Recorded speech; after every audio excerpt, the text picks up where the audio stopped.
Hi hello ನಮಸ್ಕಾರ ಸ್ನೇಹಿತರೆ. ಇಷ್ಟು ದಿನ ಅಜ್ಞಾತವಾಸವನ್ನು ಅನುಭವಿಸ್ತಾ ಇದ್ದಕ್ಕಂತಹ ಶ್ವಾರ್ತಮ್ಮ ಅಂದರೆ ಶ್ರವಣ್ ಅವರ ಹೆಂಡತಿ ಕೊನೆಗೂ ಕೂಡ ಸ್ವಂತ ಮಗಳ ಕಣ್ಣಿಗೆ ಬಿದ್ದೇ ಬಿಟ್ಟಿದ್ದಾರೆ. ಹಾಗಿದ್ರೆ ಇಷ್ಟು ದಿನ ಅಶ್ವಿನಿಯ ಕಣ್ಗಾವಲಿನಲ್ಲಿದ್ದಂತಹ ಶ್ವಾರ್ತಮ್ಮನ ನಿಜಕ್ಕೂ ಕೂಡ ಕಾಪಾಡ್ಕೋತಾಳ ಭೂಮಿ? ಏನಾಯಿತು ಏನು ಕತೆ ಇದು ಎಲ್ಲವನ್ನ ಕೂಡ ತಿಳ್ಕೊಬೇಕು ಅಂದರೆ ಈಗಲೇ ನಮ್ಮ ಈ ಚಾನಲ್ನ ಸಬ್ಸ್ಕ್ರೈಬ್ ಮಾಡಿ, ಹಾಗೆ ಈ ಒಂದು ವಿಡಿಯೋವನ್ನು ಪೂರ್ತಿಯಾಗಿ ನೋಡೋದನ್ನು ಯಾವುದೇ ಕಾರಣಕ್ಕೂ ಕೂಡ ಮರಿಬೇಡಿ. ಇಲ್ಲಿ ಭೂಮಿ ಮತ್ತು ಅಜಿತ್ ಇಬ್ಬರು ಕೂಡ ಹನಿಮೂನ್ಗೆ ಅಂತ ಹೇಳಿ ಕಳ್ಸಕ್ಕೆ ಬಂದಿದ್ದಾರೆ. ಮನೆಯವರು ಎಲ್ಲರೂ ಕೂಡ ಭೂಮಿ ಮತ್ತು ಅಜಿತ್ ಹನಿಮೂನ್ಗೆ ಹೋಗಿದ್ದಾರೆ ಅಂತ ಅಂದ್ಕೊಂಡಿದ್ರೆ ಇಲ್ಲಿ ಭೂಮಿ ಅಜಿತ್ ಇಬ್ಬರು ಕೂಡ ಕಳ್ಸೋಕ್ಕೆ ಬಂದು ಶಾರದಮ್ಮನ ಹುಡ್ಕೋ ಪ್ರಯತ್ನದಲ್ಲಿದ್ದಾರೆ. ಜೊತೆಗೆ ಒಬ್ರಿಗೊಬ್ರು ಮತ್ತಷ್ಟು ಅರ್ಥ ಮಾಡ್ಕೋತಿದ್ದಾರೆ. ಅದಕ್ಕೆ ಹೊರತಾಗಿ ಯಾವುದೇ ರೀತಿಯ ಹನಿಮೂನ್ ಇಲ್ಲ, ಏನೂ ಕೂಡ ಇಲ್ಲ. ಆದರೆ ಸ್ಟಾರ್ಟಿಂಗಲ್ಲಿ ಇಲ್ಲಿ ಅಜಿತ್ ಸ್ವಲ್ಪ ಭೂಮಿಗೆ ಚೂಕ್ ಕೊಡ್ತಾರೆ, ಹೆದರಿಸೋಕೆ ನೋಡ್ತಾರೆ. ಜೊತೆಗೆ ಭೂಮಿಯನ್ನು ನೋಡಿದ್ದೆ ಕಳೆದು ಹೋಗ್ತಾರೆ. ಆ ಒಂದು ರೆಸಾರ್ಟಲ್ಲಿ ಕಪಲ್ಸ್ಗೋಸ್ಕರ ಒಂದು ಪ್ರೋಗ್ರಾಮನ್ನು ಆರ್ಗನೈಸ್ ಮಾಡಿರ್ತಾರೆ. ಅದರಲ್ಲಿ ಭೂಮಿ ಮತ್ತು ಅಜಿತ್ ನಡುವೆ ಇರ್ತಕ್ಕಂಥ ಅಂಡರ್ಸ್ಟ್ಯಾಂಡಿಂಗ್ ಎಷ್ಟು ಅಂತ ಗೊತ್ತಾಗುತ್ತೆ. ಜೊತೆಗೆ ಅಲ್ಲಿ ತಾನು ಎಷ್ಟು ಜೆಂಟಲ್ಮ್ಯಾನ್ ಅನ್ನೋದನ್ನು ಕೂಡ ಅಜಿತ್ ಭೂಮಿ ಮುಂದೆ ತೋರಿಸ್ತಾರೆ. ಇದರಿಂದಾಗಿ ಭೂಮಿ ಮತ್ತಷ್ಟು ಅಜಿತ್ಗೆ ಫಿದಾವಾಗಿ ಬಿಡ್ತಾಳೆ. ಈ ಕಡೆ ಅಜಿತ್ ಮೇಲಿದ್ದಂಥ ಗೌರವ, ಪ್ರೀತಿಯ ಅಭಿಮಾನ ಭೂಮಿಗೆ ಮತ್ತಷ್ಟು ಮಗದಷ್ಟು ಜಾಸ್ತಿ ಆಗ್ತದೆ. ಇಲ್ಲಿ ಅಜಿತ್ ಅಂತೂ ಭೂಮಿಯನ್ನು ತುಂಬ ಅಂದರೆ ತುಂಬ ಪ್ರೀತಿ ಮಾಡ್ತಿದ್ದಾರೆ. ಜೊತೆಗೆ ಇಲ್ಲಿ ಭೂಮಿ ಮತ್ತು ಅಜಿತ್ ದೇವಸ್ಥಾನಕ್ಕೆ ಅಂತ ಹೋಗ್ತಾರೆ. ದೇವಸ್ಥಾನದಲ್ಲಿ ದೇವರ ದರ್ಶನ ಮಾಡಿಕೊಂಡು ಮತ್ತೆ ವಾಪಸ್ ಆಗ್ತಿರ್ತಾರೆ. ಆ ಒಂದು ಸಮಯದಲ್ಲಿ ಅವರ ಕಾರ್ ಕೂಡ ಕೆಟ್ಟು ಹೋಗುತ್ತೆ. ಆ ಒಂದು ಕೆಲಸದಲ್ಲಿ ಅವ್ರಿಗೆ ಬೇರೆ ಯಾರು ಕೂಡ ಗೊತ್ತಿಲ್ಲ. ಹಾಗಾಗಿ ರೆಸಾರ್ಟ್ ಓನರ್ ವಾಸು ಅಂಕಲ್ಗೆ ಕಾಲ್ ಮಾಡಿ ಮೆಕ್ಯಾನಿಕನ್ನು ಬರೋಕೆ ಅಂತ ಹೇಳ್ತಾರೆ. ಅಲ್ಲಿವರೆಗೂ ಏನು ಮಾಡಬೇಕು ಗೊತ್ತಾಗ್ತಿಲ್ಲ. ಬಿಕಾಸ್ ಅಲ್ಲಿ ಯಾವುದೇ ರೀತಿ ಮನೆ ಏನೂ ಇಲ್ಲ. ಆದರೆ ಒಂದೇ ಒಂದು ಮನೆ ಇದೆ. ಬಟ್ ಆ ಮನೆ ಬೇರೆ ಯಾರ್ದು ಅಲ್ಲ, ಅಶ್ವಿನಿ ಶಾರದಮ್ಮನ ಎಲ್ಲಿ ಬಚ್ಚಿಟ್ಟಿದ್ದಾಳು, ಎಲ್ಲಿ ಇದ್ದಾಳು ಅದೇ ಮನೆ ಆಗಿದೆ. ಈ ಕಡೆ ಅಶ್ವಿನಿ ಅದೇ ಮನೆ ಒಳಗಡೆ ಇದ್ದಾಳೆ. ಬಟ್ ಭೂಮಿ ಮತ್ತು ಅಜಿತ್ಗೆ ಸ್ವಲ್ಪ ಕೂಡ ಅದರ ಸುಳಿವೇ ಸಿಗ್ತಾ ಇಲ್ಲ. ಬಿಕಾಸ್ ಇಲ್ಲಿ ಆ ಒಂದು ಮನೆಯಲ್ಲಿ ಶಾರದಮ್ಮ ಇದ್ದಾರೆ ಅನ್ನೋ ಒಂದು ಸುಳಿವನ್ನು ಕೂಡ ಅಶ್ವಿನಿ ಬಿಟ್ಕೊಡ್ತಾ ಇಲ್ಲ.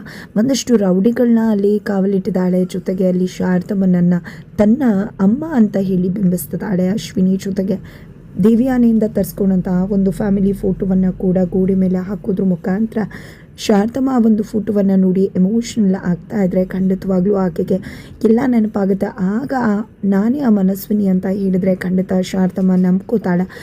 ನಂತರ ನಾನು ಇವರ ಜೊತೆಯಾಗಿ ಮನಸ್ವಿನಿಯಾಗಿ ಆ ಒಂದು ದೇವ ಸನ್ನಿಧಿ ಮನೆಗೆ ಸೇರ್ಕೋಬಹುದು ಅನ್ನೋದು ಅಶ್ವಿನಿ ಪ್ಲಾನ್ ಆಗಿದೆ. ಅದೇ ರೀತಿಯಾಗಿ ಅರ್ಧ ಪ್ಲಾನ್ ತುಂಬ ಚೆನ್ನಾಗಿ ವರ್ಕೌಟ್ ಆಗುತ್ತೆ ಅಶ್ವಿನಿದು. ಯಾಕಂದರೆ ಗೋಡೆ ಮೇಲಿದ್ದಂಥ ಫೋಟೋವನ್ನು ನೋಡಿದಂಥ ಶಾರದಮ್ಮ ನನ್ನ ಪುಟ್ಟಿ ಅಂತ ಹೇಳಿ ಫೋಟೋವನ್ನು ನೋಡಿದ ಎಕ್ಸೈಟ್ ಆಗ್ತಾರೆ, ಎಮೋಷ್ನಲ್ ಆಗ್ತಾರೆ. ಆಗ ಇಲ್ಲಿ ಅಶ್ವಿನಿ ಆ ಪುಟ್ಟಿ ನಾನೇ ಅಮ್ಮ ಅಂತ ಹೇಳಿ ಕನ್ವಿನ್ಸ್ ಮಾಡೋಕ್ಕೆ ಮುಂದಾಗ್ತಾಳೆ. ಸ್ಟಾರ್ಟಿಂಗಲ್ಲಿ ಯಾವುದೇ ರೀತಿ ಕನ್ವಿನ್ಸ್ ಆಗೋದಿಲ್ಲ ಶಾರದಮ್ಮ.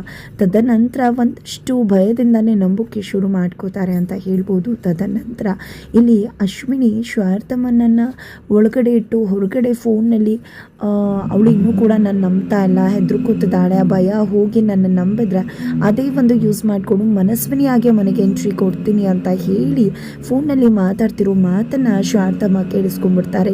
ಕೇಳಿಸ್ಕೊಂಡಿದ್ದೆ ಮತ್ತಷ್ಟು ಭಯ ಪಡೋಕ್ಕೆ ಶುರು ಮಾಡ್ತಿದ್ದಾರೆ. ಈ ಕಡೆ ಅಶ್ವಿನಿ ಮತ್ತೆ ಒಲಿಸೋಕ್ಕೆ ಟ್ರೈ ಮಾಡ್ತಿದ್ದಾಳೆ. ಬಟ್ ಶಾರದಮ್ಮ ಖಂಡಿತವಾಗ್ಲೂ ಅಶ್ವಿನಿ ಮಾತನ್ನು ನಂಬೋದಕ್ಕೆ ರೆಡಿ ಇಲ್ಲ. ಇತ್ತ ಕಡೆ ಭೂಮಿಯನ್ನು ತುಂಬ ಪ್ರೀತಿ ಮಾಡ್ತಿರ್ತಕ್ಕಂಥ ಅಜಿತ್ ಹಾಗೆ ಭೂಮಿ ಜೊತೆಗೆ ಮಾತನಾಡ್ತಾ ಇರ್ತಾರೆ.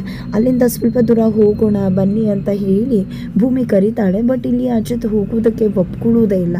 ಇದರ ನಡುವೆ ಇಲ್ಲಿ ಸತ್ಯನ ಕಾಲ್ ಮಾಡ್ತಾರೆ. ಸತ್ಯನ ಕಾಲ್ ಮಾಡಬೇಕಿದ್ರೆ ಭೂಮಿ ಅಲ್ಲಿ ಟೀ ಗಿಡ ಕಾಣಿಸ್ತದೆ, ನಾನಲ್ಲಿ ಹೋಗ್ತೀನಿ ಅಂತ ಹೊಟ್ಟೋಗ್ಬಿಡ್ತಾಳೆ. ಈ ಕಡೆ ಅಜಿತ್ ಹತ್ರ ಸತ್ಯನ ನೋಡು ಅಜಿತ, ನೀನು ಭೂಮಿ ಹತ್ರ ನಿನ್ನ ಪ್ರೀತಿ ವಿಷಯವನ್ನು ಹೇಳ್ಕೊಳ್ಳೋದಿಲ್ಲ, ಭಾಗ್ಯಮನ ಬಿಡಿಸೋ ತನಕ ಅಂತ ಹೇಳ್ದೆ. ಆದರೆ ಸ್ವಲ್ಪ ವಂಶಿ ಹೇಳಿದ ಮಾತನ್ನು ನೆನಪು ಮಾಡ್ಕೋನೆ ಏನಂತ ಹೇಳ್ದ, ಕಾಲ ಮಿಂಚೋದ ಮೇಲೆ ನೀವು ನಿಮ್ಮ ಪ್ರೀತಿಯನ್ನು ಹೇಳ್ಕೊಂಡ್ರೆ ಪ್ರಯೋಜನ ಆಗೋದಿಲ್ಲ, ಮೊದಲು ಗಂಡ ಹೆಂಡತಿಯಾಗಿ ಸಂಸಾರ ಶುರು ಮಾಡಿ ಬದುಕಿ ಅಂತ ಹೇಳ್ದ ಅಲ್ವಾ.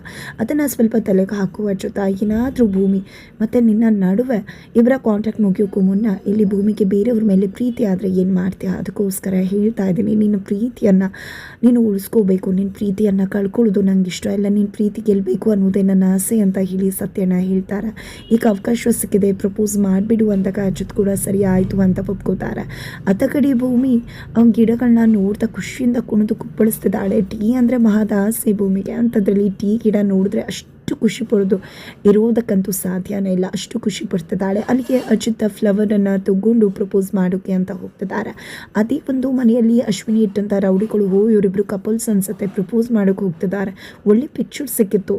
ಬಟ್ ಏನು ಮಾಡೋದು, ಇಲ್ಲಿ ನೋಡೋಕೆ ಆಗ್ತಿಲ್ವಲ್ಲ, ಹೌದು ಇವರು ಕೂಡ ಇಲ್ಲಿ ಯಾಕಪ್ಪ ಬಂದರು ಅಂತ ಅನ್ಕೋತಾರೆ. ನಂತರ ಇಲ್ಲಿ ಅಚ್ಯುತ್ ಹೋಗಿದೆ ಭೂಮಿ ಹತ್ರ ತನ್ನ ಮನಸ್ಸಿನ ಮಾತನ್ನು ಹೇಳ್ಕೊಳ್ಳೋದಕ್ಕೆ ಅಂತ. ಮುಂದಾದಾಗ ಈ ಕಡೆ ಭೂಮಿ ಏನು ಸಾಹೇಬ್ರೆ ಅಂತ ಕೇಳ್ತಿದ್ದಾಳೆ. ಅತ್ತ ಕಡೆ ಅಂಜು ತನ್ನ ಮದುವೆ ಆಗಬೇಕಾಗಿರೋ ಹುಡುಗನ ಭೇಟಿಯಾಗಿದೆ. ಹುಡುಗಂಗಂತೂ ಅಂಜು ಅಂತೂ ತುಂಬ ಅಂದರೆ ತುಂಬ ಇಷ್ಟ ಆಗಿಬಿಡ್ತಾಳೆ. ಅಪ್ಪು ಅಂಜು ಸೇರಿಕೊಂಡು ಮದುವೆ ಮುರಿಯೋ ಪ್ರಯತ್ನಕ್ಕೆ ಅಂತ ಹೋಗಿರ್ತಾರೆ. ಬಟ್ ಅಲ್ಲಿ ನಚ್ಚಿ ಹೋಗಿದ್ರಿಂದ ಎಲ್ಲ ಪ್ಲ್ಯಾನ್ ಕೂಡ ಉಲ್ಟಾ ಹೊಡೆಯುತ್ತೆ.